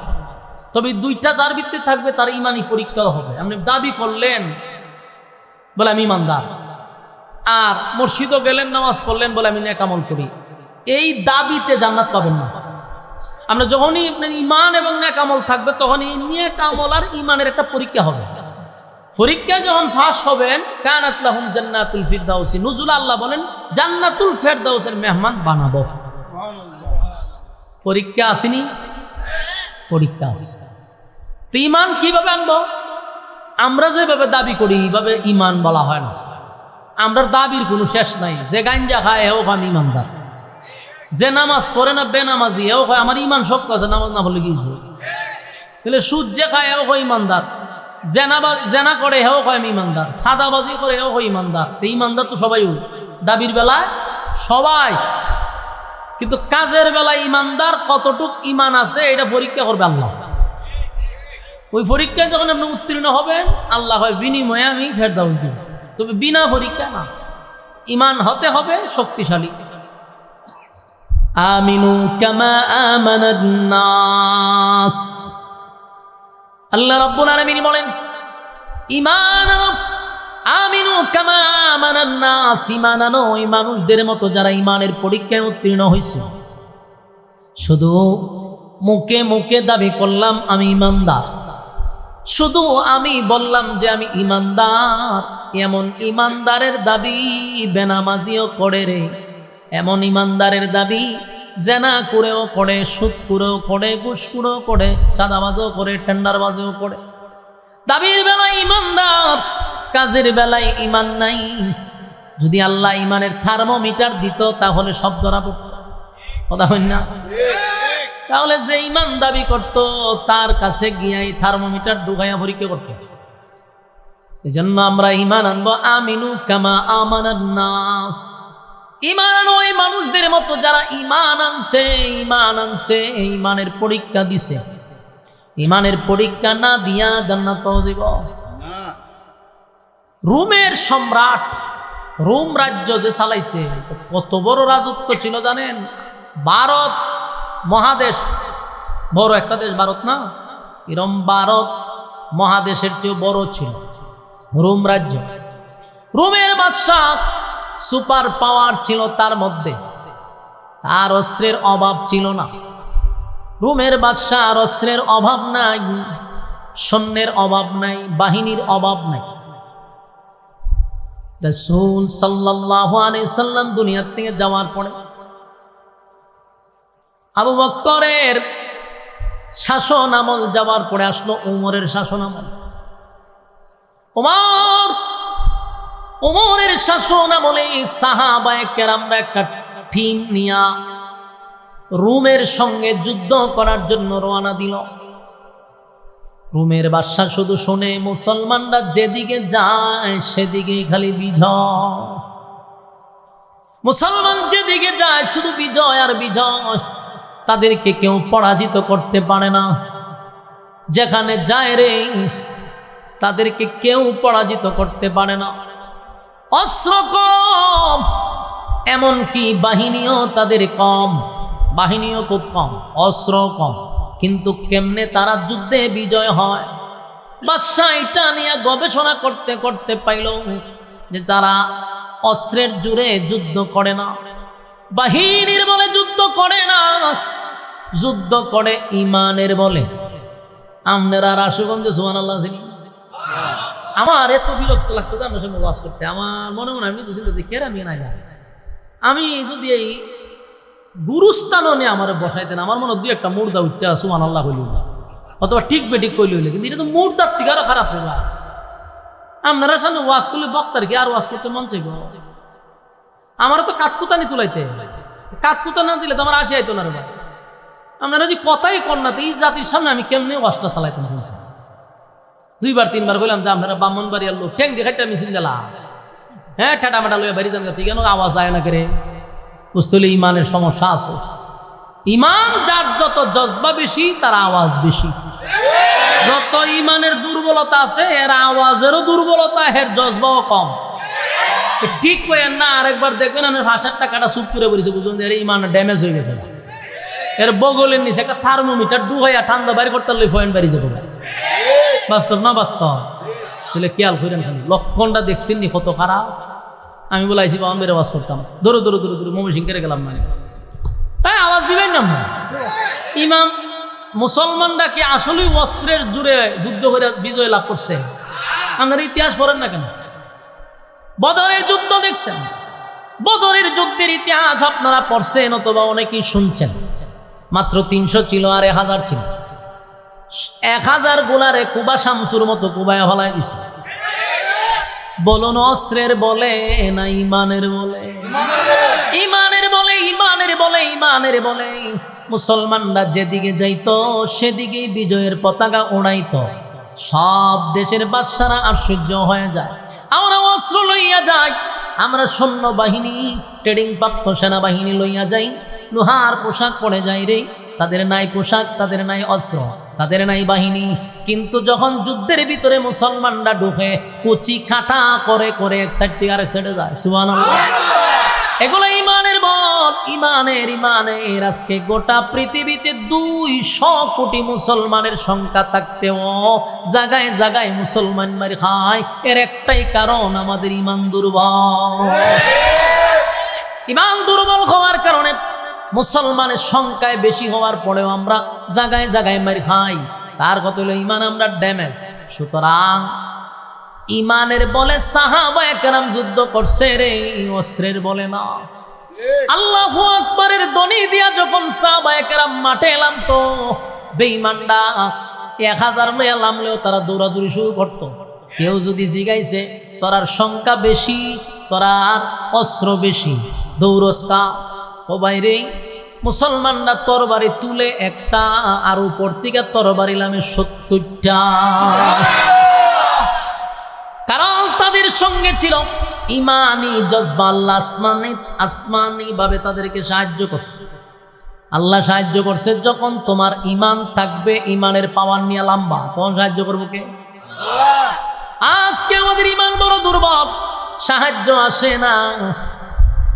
রোমের বাদশাহ, উনার সঙ্গে যখন উমরের বাহিনী ছুটল, রোমের বাদশাহ গবেষণা করে দেখছে মুসলমানরা যেদিকে যায় সেদিকে বিজয় নিয়ে আসে। ঘটনা কি? অ্যানালাইজ করে বাহির করলাম, মুসলমানদের তো অস্ত্র কম, বাহিনীও কম। যেটা পাইছে এটা হলো ইমানের বলে তারা প্রতিটা যুদ্ধে বিজয় লাভ করে। তাই রোমের বাদশাহ তার বাহিনীদেরকে বলল, মুসলমানদের সঙ্গে তোমরা যুদ্ধ করবা, কিন্তু মুসলমানের একটা দলকে তোমরা জীবিত আমার কাছে নিয়ে আসবা।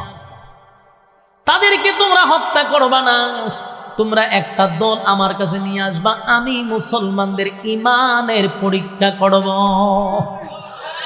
রোমের বাদশাহ, তৎকালীন সময়ের সবচেয়ে পাওয়ারফুল রোমের বাদশাহ বলে, আমি মুসলমানদের ইমানের পরীক্ষা করব। ঘটনাক্রমে মুসলমানদের একটা দলকে রোম সেনাবাহিনীরা আটকায়া ফেলছে। তাদেরকে গ্রেফতার করে বাদশার সামনে নিয়ে আসছে। বাদশাহ বলল, সবগুলারে লকাবে ঢুকাও। সবগুলারে লকাবে ঢুকাইছে। একদিন পরে বাদশাহ সবাইকে বলল, মুসলমান দলগুলারে আমার কাছে নিয়ে আসো। বাদশাহ এক জায়গায় বসলেন, মুসলমানদের যে বাহিনীটাকে তারা আটকাইছে এটা নিয়ে আসছে।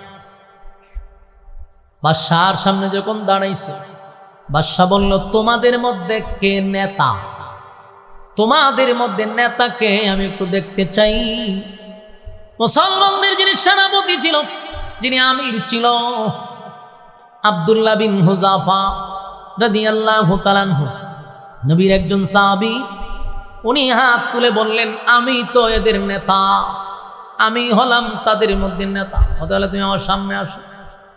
আব্দুল্লাহ বিন হুযাফা চেহারা সুরত দেখতে খুব সুন্দর, বডিওয়ালা, চেহারা সুন্দর। বাদশাহ কইল, এত সুন্দর চেহারা, এত চমৎকার একটা বডি, তোমার যোগ্যতা আছে, চেহারা আছে, বডি আছে, প্রশিক্ষণ আছে, এমন একটা ব্যক্তি তুমি কেমনে রে এমন একটা দলের সঙ্গে তুমি যোগ দিলা?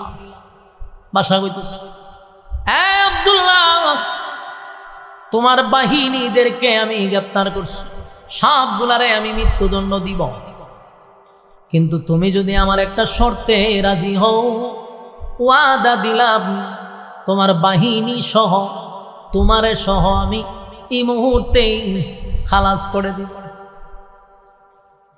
আব্দুল্লাহ বিন হুযাফা তাকায় আছে।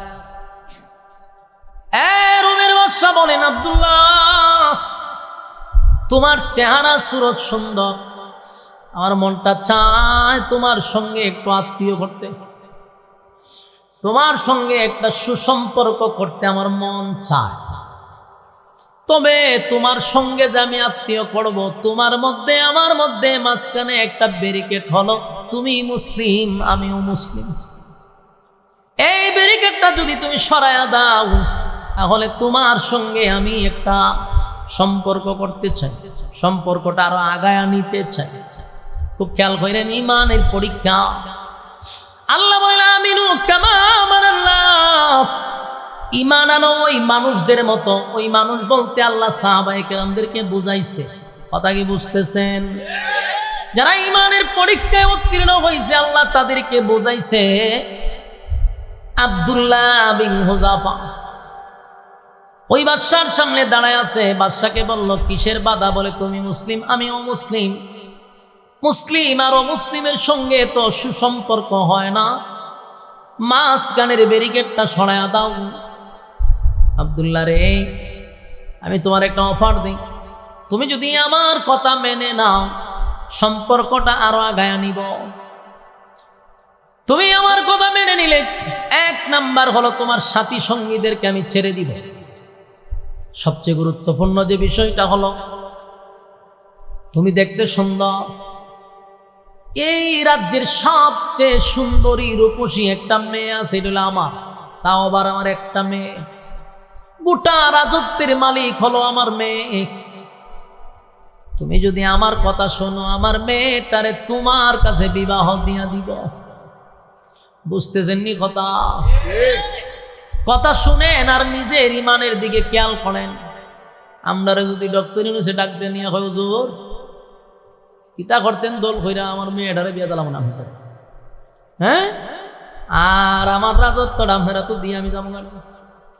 হুজুরও বেশ কি মাইরা কইতো, জামানার এখন মাইনা লাই পরে আবার কালেমা হইরালাম মনে কথা হয় না দি, ফতুয়া তো রেডি, হ্যাঁ, আগে ব্যবস্থা করে লই, পরে যাটা হইবার হইব না।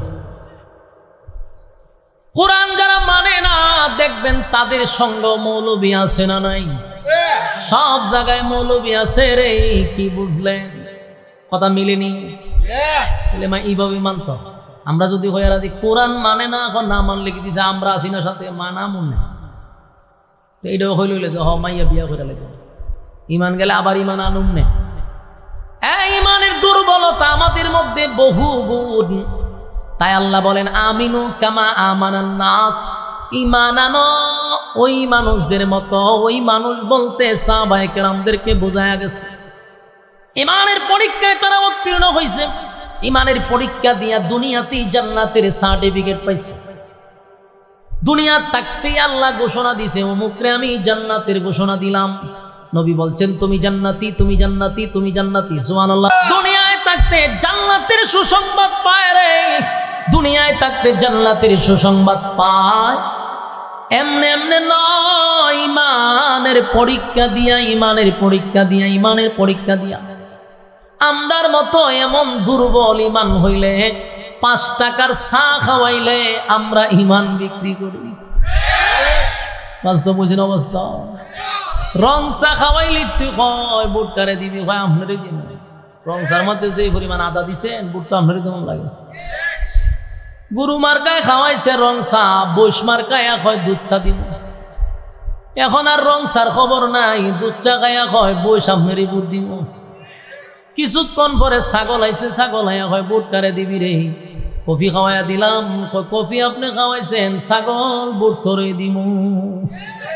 বলুন বুট কয়টা? এখন বুট কয়টা দিল? কয়জন রে? গুরুরেও দিছে, বৈষ্ণও দিছে, ছাগলরেও দিছে, কিন্তু বুট দিব একটা, দিছে 3 জনকে। আবার বুটের আগের দিন 500 টাকা মাথা ফিস করে কিনা ভালায়া দেয়। তাহলে গুরং চাও নাই, দুধ চাও নাই, কফিও নাই, এখন 500। কথা হয় না? এমন ইমান লইয়া সমাজে চলি রে। এই ইমানদারের বুকের উপরে পাথরেরও দরকার নাই, চাবুক দিয়া মারারও দরকার নাই, মাথার উপরে করাতরের দরকার নাই। আমরা 5 টাকার চা খাওয়াইলে ইমান বিক্রি করি। আমাদের উপরে ইমানের কি পরীক্ষা হবে? আমরা তো আল্লাহর আদালতে ইমানদারই না। কথা হয় না? যদি ইমান মাপার থার্মোমিটার থাকতো, জ্বর মাপার যেমন থার্মোমিটার আছে, ইমান মাপার যদি থার্মোমিটার থাকতো, বহু মৌলবী আমরা ধরা পড়তাম। ওয়াজ করার সময় আসলে পরে কইতো, হুজুর একটু দাঁড়ান, বগলের নিচে আলগি দেন। আলগি দিলে থার্মোমিটার ঢুকাইয়া দিত। বক্তারে কতক্ষণ দাঁড় করাইয়া থার্মোমিটার বাইর করে কইতো, হুজুর ইমান জিরু, মান সম্মান লইয়া বাড়ি যান। ঠিক না বেটি? এই যুবক ভাইরা, তাই আজকে আমরা এই সুযোগটা কাজে লাগাইছি। যেহেতু আমরা গাঁজা খাইয়াও কই ইমানদার, নামাজ না পড়াও কই ইমানদার, মাফার কেউ নাই, তাই দাবি কইরা গেলাম ইমানদার। দাবির বেলা ইমানদার। আল্লাহ বলেন, আমিনু কামা আমানান নাস, নাস, ঈমান আনো, ঈমান আনো, ঈমান আনো। ওই মানুষদের মতো যারা ঈমানের পরীক্ষা দিয়া ফার্স্ট ডিভিশনে পাস করছে। এমনকি ঈমানের পরীক্ষা এমন ভাবে দিছে, আল্লাহ দুনিয়ায় থাকতে তাদেরকে সুসংবাদ জানাইছে, আমি তোমাদেরকে জান্নাত দিব। জোরে কোন সুবহান।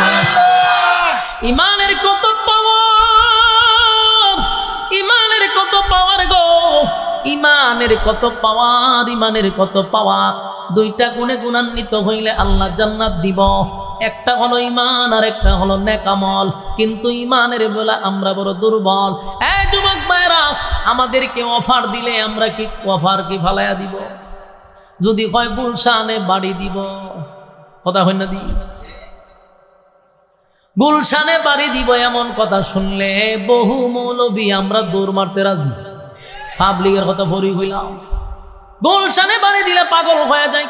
আর যদি কয় রাষ্ট্রপতির মেয়েরে তোর কাছে বিয়া দিব, সর্বনাশে কইব আমি কি জমিনও আছি না আসমানও আছি, আর কি উঠাছে। আর রোমের বাদশাহ নবীর সাহাবীরে বলল, এই আব্দুল্লাহ, ওয়াদা দিলাম আমার একটা মাত্র কন্যা, সুন্দরের দিক দিয়া পুরা রাজ্যের মধ্যে আমার মেয়ের চেয়ে সুন্দর কেউ নাই, রূপে গুণে সর্বদিক দিয়া। এই মেয়েটারে তোমার কাছে বিবাহ দিব। শুধু তাই না, বিবাহের দিন হাজার হাজার মানুষের সামনে আমার রাজত্বের অর্ধেক তোমার নামে লিখে দিব। কিতা বুঝলেন? এই অফার কি আমরা মিস করব? চিন্তা করেন আমরা কত বড় মাফের ইমানদার। আল্লাহর নবীর সাহাবীর ঈমান পরীক্ষা করতেছে রোমের বাদশাহ। রোমের বাদশার টার্গেট হলো মুসলমানরা কেমনে রে গোটা বিশ্ব বিজয় করলো। যেখানে যায় সেখানে মুসলমান বিজয়, যেখানে যায় সেখানে বিজয়। মুসলমানদের অস্ত্র নাই, সৈন্য নাই, কিন্তু যেদিকে যায় তুফান ছুটায়, তুফান ছুটায়। সুবহানাল্লাহ। এক খালিদ বিন ওয়ালিদ যুদ্ধের ময়দানে ৬০,০০০-এর সঙ্গে উনি একা দৌড় মারে, সবুজটা দৌড় মারে। সুবহানাল্লাহ। অস্ত্র লইয়া ৬০,০০০ সোলজার বাহিনী খাড়া। খালিদ বিন ওয়ালিদ তরবারিটা লইয়া যখন আল্লাহু আকবার কয়ে দৌড় মারে, ৬০,০০০ ওনারে দেখে দৌড় মারে। সুবহানাল্লাহ। এটা ছিল ঈমানের পাওয়ার। এটা কিসের পাওয়ার? ঈমানের পাওয়ার, ঈমানের পাওয়ার, ঈমানের পাওয়ার। সেই রোমের বাদশাহ যখন এই অফার দিছে, নবীর সাহাবী আব্দুল্লাহ বিন হুযাফা, আব্দুল্লাহ বিন হুযাফা বলেন, এই রোমের কুত্তা, কথা বুঝতেছেন আমার? আমরা যদি এমন অফার দেয় আর আমরা যদি মিস্টার আমাদের যখন উপদেষ্টা ডক্টর ইউনূস সাহেব যদি গালিটা দিই, আপনি কি জমিনও থাকবেন? কথা কয় না, আপনি যেখানে খারা এখানে গাতা করবো, এখানে আপনার খবর দিয়ে উপরে দিয়া টাইলস লাগাই দিব। কথা কয় না দি, উপরে তো টাইলসই দিবে। কিন্তু ঈমানের কি পাওয়ার! আব্দুল্লাহ ওই বাদশার সামনে দাঁড়ায় হয়, রুমের কুত্তা, তুই কি আমারে রাজত্বের বিনিময়ে, তোর বিনিময়ে ঈমান বিক্রি করতে চাস?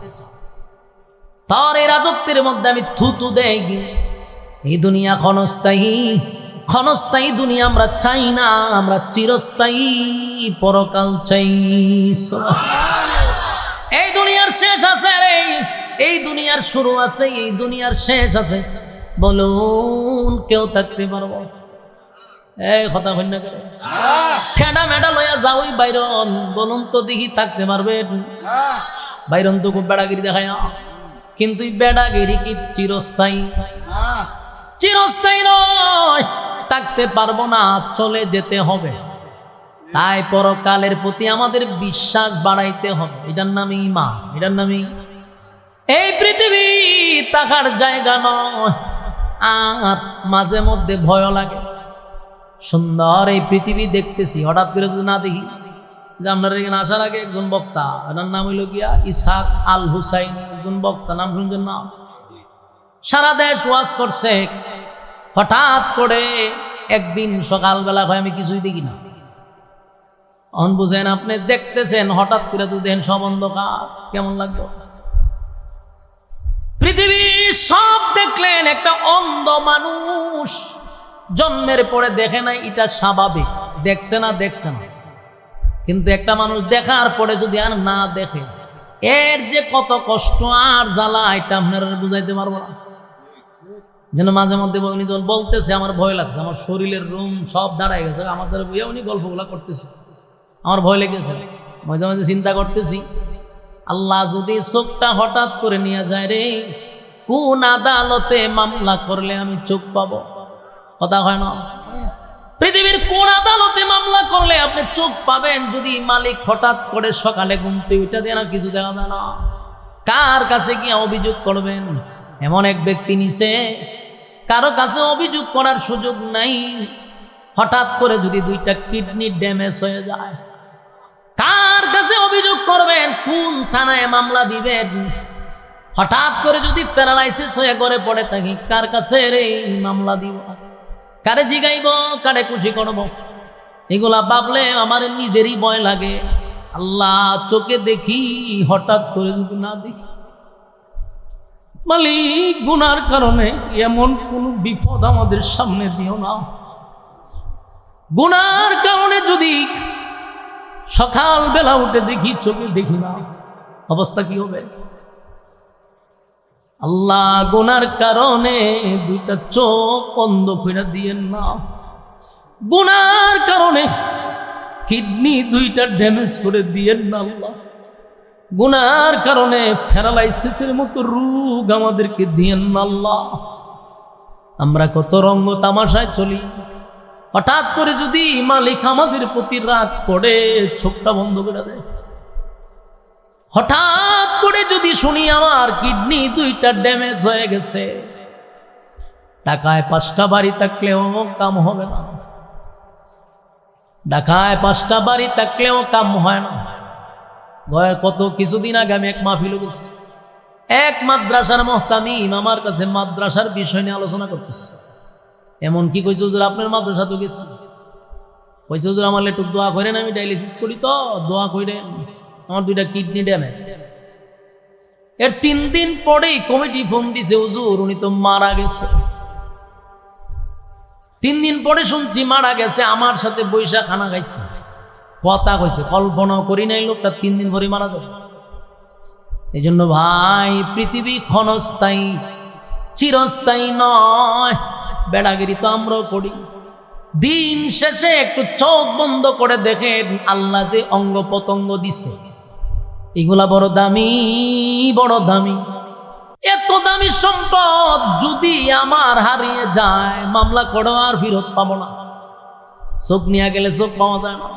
এই যে উনি আমার সামনে বই রইল, আমার বালা করে দেখেন, অথচ সারা দেশে ওয়াজ করছে, চোখ 2টা নাই, হঠাৎ করে গেছে। আমার যুবক ভাইয়েরা, তাই মাঝে মধ্যে চিন্তা করা দরকার। আল্লাহ যে নিয়ামত দিছে, রাগ কইরা যদি আল্লাহ নিয়ে যায়, আল্লাহ যদি কয় তুই এত নাফরমানি করস, এত নাফরমানি করস বান্দা, আমি তোর এত নিয়ামত দিলাম, তুই এত নাফরমানি করস, যা তোর চোখ 2টা নিয়ে গেলাম, যা তোর 2টা কিডনি আমি ড্যামেজ করে দিলাম। বলুন কোন আদালতে মামলা দিব? সুযোগ আছে? আমার যুবক ভাইয়েরা, এই পৃথিবী চিরস্থায়ী নয়। আব্দুল্লাহ রোমের বাদশার কাছে বলে, রোমের কুত্তা, এই পৃথিবী চিরস্থায়ী না, তুই রাজত্বের অর্ধেক আমারে দিবি, রাজত্বের অর্ধেক তুই আমারে দিবি, আর তোর সুন্দর মেয়েটারে আমার কাছে বিবাহ দিবি। এই লোভ দেখাইয়া তুই আমার ঈমান কিনতে চাস। বাদশারে যখন এমন কথা বলছ, বাদশার তুরছে রাগ। সাধারণ বাদশা, এটা মনে করেন তখনকার ডোনাল্ড ট্রাম্প, হ্যাঁ, তখনকার ডোনাল্ড ট্রাম্প। ট্রাম্পরে যদি কেউ কয় লাল চামড়া কুত্তা, বলুন তো দেখি ট্রাম্পে আমরা ছেড়ে দিব? বাদশার মেজাজ গরম।